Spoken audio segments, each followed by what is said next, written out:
Shumayeli UNyazi lo wasophongolo ethanda ukuhle temple. Namhlanje ke zu1 kuJune 2026. AmaNazaretha ke inkumbi zonke zamaNazaretha sophongolo zihlangene la ngoba kuzodlula inkosi enkulu yamaNazaretha uNyazi lwezulu. Ngakho ke bayaziswa abantu ukuthi lo mkhosi ubaluleke kakhulu kithina ngoba uyilisango lamaNazaretha asophongolo uShembe angena ngalo emzini waseLinda nto. Uma ke engena sonke siye siqoqane esangweni sizoshanela uzumyeni ethi mefika afika siphi ibusiso.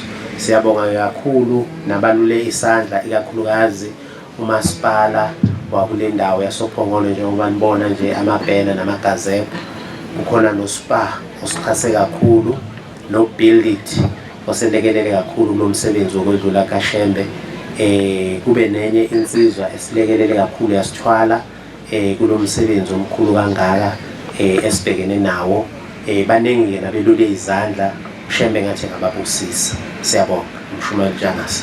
Mhlambe Mshumayeli ungathi nje kumuntu ukuthi makuqala lento le eqale ebe ehosha inyawo ukukhuthaza mase umsebenzi usunje futhi sekube impumelelo ngaphawula uthini lapho?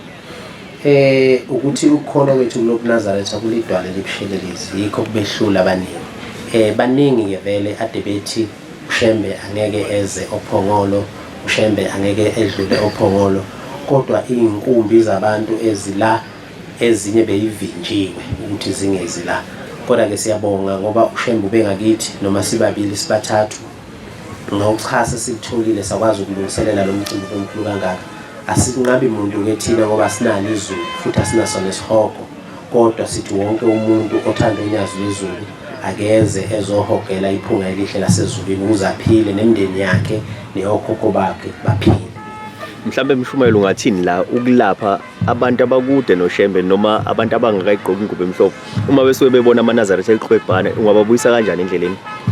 Bafowethu ukuqhwebhana akusikho okwanamhlanje na kudala ngoba mawufunda iBhayibheli uyathola ukuthi abantwana baseGibhithe baqhwebhana baphuma bebheke kwaIsrayeli endleleni laba beyihamba babehambe beqhwebhana kunabahambayo becokofula nabanye. Ukukholwa ke kunjalo kuhlala kunama challenges aqhamuka ngapha nangapha, kodwa thina kwethu okufanele sikwenze ukwehlisa imimoya bese silandela uNyazi lwezulu ngoba uthingo lamakhosazane lwasipha uNyazi lwezulu. Ngakho ke kufanele ngenhliziyo zethu ezimhlophe siphelele kuShembe, senze lokho asuke kufisa ngekhathi zonke, silalele izwi lasezulwini ukuthi liqhamuka nohlanya noma liqhamuka nomuntu omncane kangakanani womzimba akusho lutho, kodwa mase kusho igama selithe uthe uShembe kwenzeka ukuthi fanele kwenzeke lokho. Silalele lelo zwi la ekhaya ke siphila ngezwi. Yebo.